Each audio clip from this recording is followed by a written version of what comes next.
what these souls do all day. They look bored. Just what my mother told me. I've also studied a little bit on my own, but there's not much. When something is trapped in a soul gem, and then the energy is used for powering an enchantment, the remnants are sent here. Well, I think it's specifically the black ones. I don't know if the soul cairn takes just any leftovers. Look at this place. Do you think anything would want to live here? The only things that can survive here are the ideal masters, the undead, and the souls themselves. Well, if you want to call that living. I don't think anyone's ever met the ideal masters. I'm not even sure anyone knows what they look like. They could be underground, flying above us. They might be the ground, I have no idea. Lots of theories. Some say they feed on them like I feed on blood. Others think they use them as payment to an even higher power, almost like a currency. A very strange currency. Whatever they're doing with them, they've been harvesting for millennia. No telling how many souls are trapped here. Look around you. There are some extremely powerful undead here. Even a necromancer as seasoned as my mother would be willing to spend years trying to gain access to them. Exactly. It's a lost art. Most necromancers just raise up whatever bodies are nearby. A simple trick, really. Child's play. But bringing something from the soul cairn gives you something much more powerful. That's usually the trick. It's possible to do it through a simple portal. But to finalize the deal, you have to travel here yourself, and most of them never come back.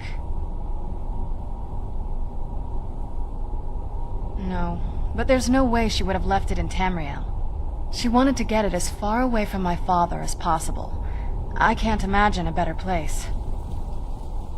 Then we find out where she hid it, if she's still alive. Well, as alive as she was before. Or is now, or... you know what I mean. Probably to avoid whatever my father would do to her if he could get his hands on her. Or maybe her plan was to come back, but she was stuck here. We won't know until we find her.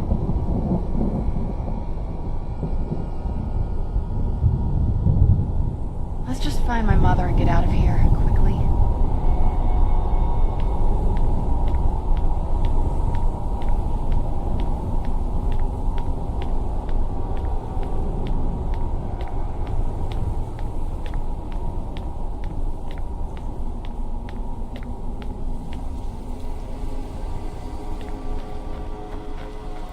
Ugh, the smell here.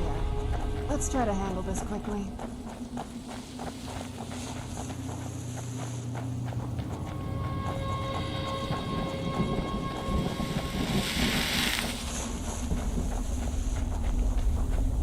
Won't end well for you.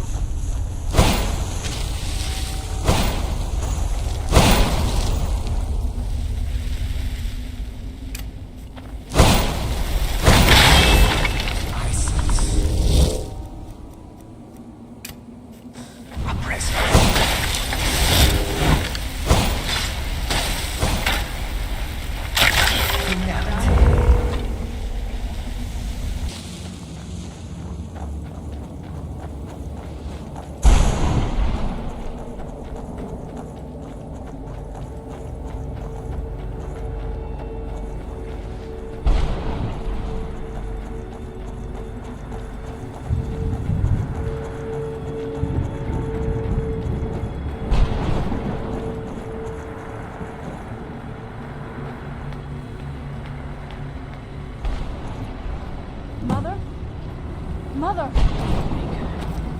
Can't be. Serana? Is it really you? I can't believe it. How do we get inside? We have to talk. Serana, what are you doing here? Where's your father? He doesn't know we're here. I don't have time to explain. I must have failed. Harkon's found a way to decipher the prophecy, hasn't he? No, you've got it all wrong. We're here to stop him. To make everything right. Wait a moment. You've brought a stranger here? Have you lost your mind? No, you don't... You, come forward. I would speak with you. So how has it come to pass that a vampire hunter is in the company of my daughter? It pains me to think you'd travel with Serana under the guise of her protector in an effort to hunt me down. Coming from one who murders vampires as a trade, I find it hard to believe your intentions are noble. Serana has sacrificed everything to prevent Harkon from completing the prophecy. I would have expected her to explain that to you. You think I'd have the audacity to place my own daughter in that tomb for the protection of her Elder Scroll alone? The scrolls are merely a means to an end. The key to the tyranny of the sun is Serana herself. When I fled Castle Volkihar, I fled with 2 Elder Scrolls.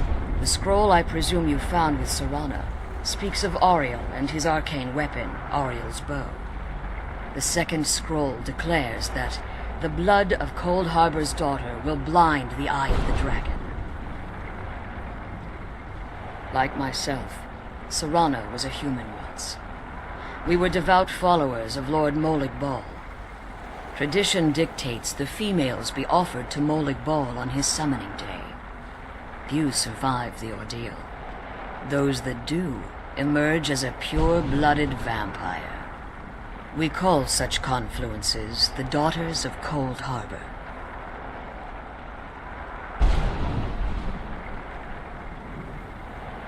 It's what some call the domain of Molig Bal, his place in oblivion.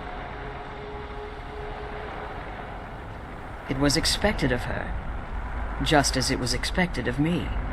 Being selected as an offering to Molig Bal is an honor. She wouldn't have dared turn her back on that.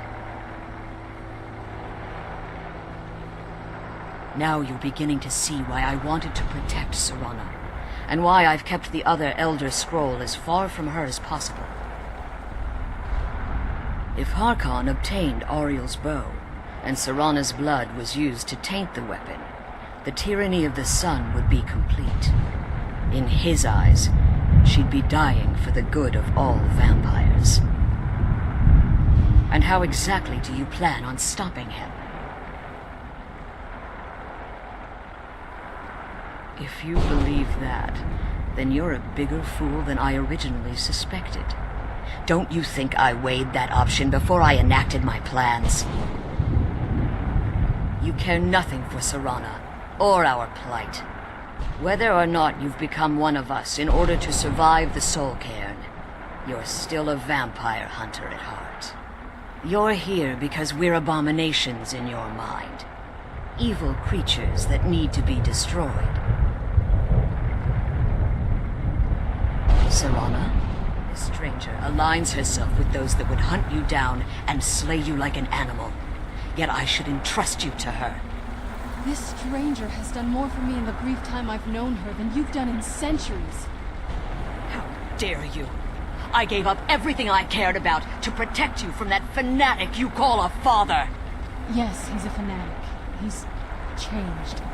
But he's still my father. Why can't you understand how that makes me feel? Serana, if you'd only open your eyes. The moment your father discovers your role in the prophecy, that he needs your blood, you'll be in terrible danger. So to protect me, you decided to shut me away from everything I cared about. You never asked me if hiding me in that tomb was the best course of action. You just expected me to follow you blindly. Both of you were obsessed with your own paths. Your motivations might have been different, but in the end, I'm still just a pawn to you two. I want us to be a family again. But I don't know if we can ever have that. Maybe we don't deserve that kind of happiness. Maybe it isn't for us. But we have to stop him before he goes too far. And to do that, we need the Elder Scroll. I'm sorry, Serana. I didn't know. I didn't see. I've allowed my hatred of your father to estrange us for too long. Forgive me. If you want the Elder Scroll, it's yours. Your intentions are still somewhat unclear to me. But for Serana's sake, I'll assist you in any way that I can. Yes, I've kept it safely secured here ever since I was imprisoned.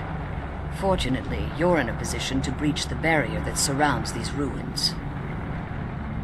You need to locate the tallest of the rocky spires that surround these ruins.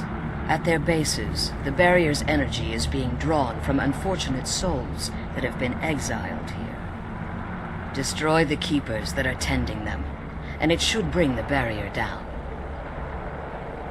One more word of warning. There's a dragon that calls itself Durnevere roaming the cairn. Be wary of him. The Ideal Masters have charged him with overseeing the keepers, and will undoubtedly intervene if you're perceived as a threat.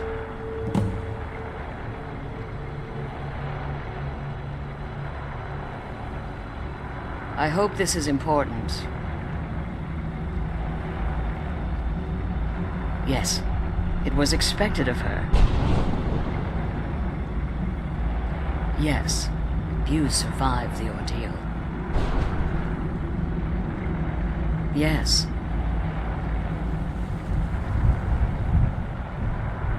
Unfortunately, yes. Yes. Being selected as an offering to Molig Bal is an honor. She wouldn't have dared turn her back on that.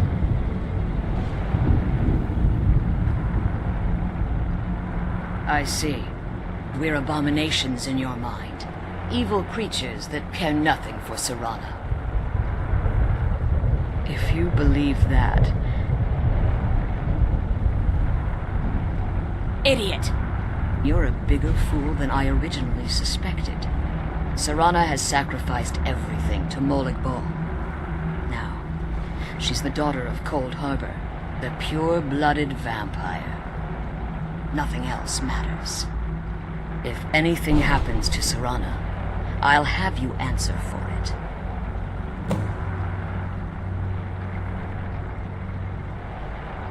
When I entered the Soul Cairn, I had intended to strike a bargain with the Ideal Masters, the custodians of this place. I requested refuge in the Soul Cairn, and in exchange, I would provide the Ideal Masters the souls that they craved. If I had foreseen the value they placed on my own soul, I would never have come here. The Ideal Masters unleashed their keepers and sent them to destroy me. Fortunately, I was able to hold them at bay and retreat into these ruins. Unfortunately, yes. Since the keepers weren't able to claim my soul, they had their minions construct a barrier that I'd never be able to breach. Time has very little meaning to me. Consequently, it has little meaning to the Ideal Masters as well. I suppose you could call this the ultimate waiting game, each watching the other to see which will give in.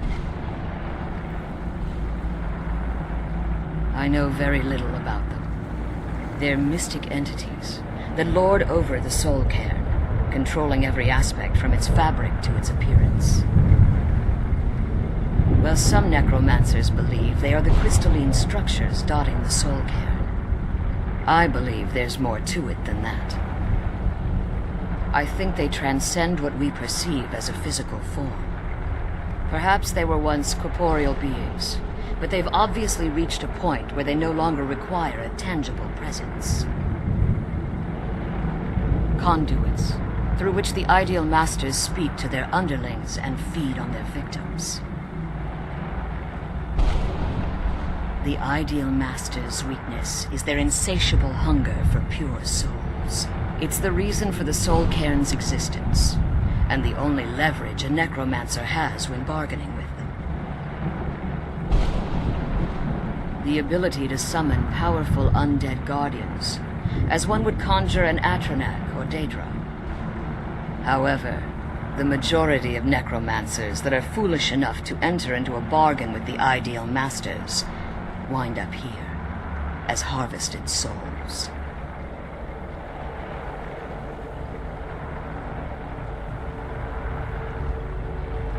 Harkon's vision is a world plunged in eternal darkness, where the vampire can flourish and never again fear the tyranny of the sun. What he fails to realize is how much attention would be called to our kind if the prophecy came to fruition. If eternal night fell, there are many who wouldn't stand for it. They would raise armies in attempts to return things to normal. The order of the day would be our destruction, until every last vampire was hunted down and eliminated. I do. It's how the vampire has survived for millennia, and the only way we can continue to survive in the future. Be careful, and keep my daughters safe.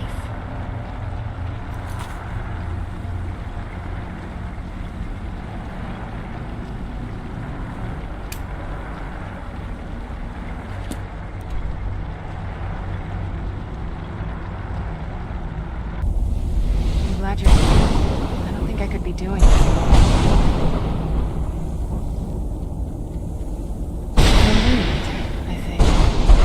Those things have been building for a while. You have no idea how long I wanted to say that to her. Look, I loved my father, but when he found that prophecy, that became his life. Everything else, even me and my mother, just became clutter. I was close with my mother, but she just kept feeding me her opinions of him, and eventually I started believing him.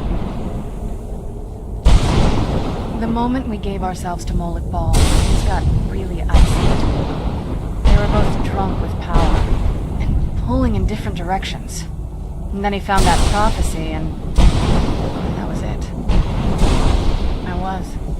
Honestly, it took me up until now to figure out that my mother was really just as bad as he was. He was obsessed with power.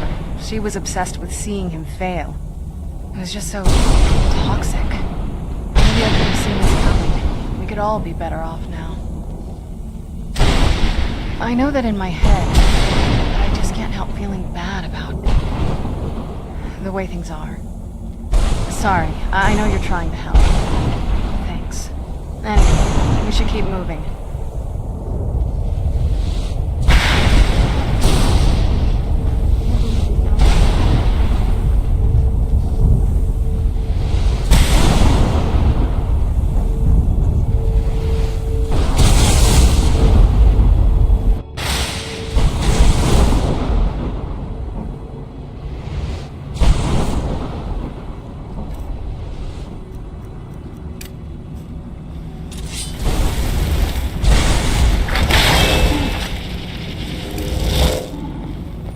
Someone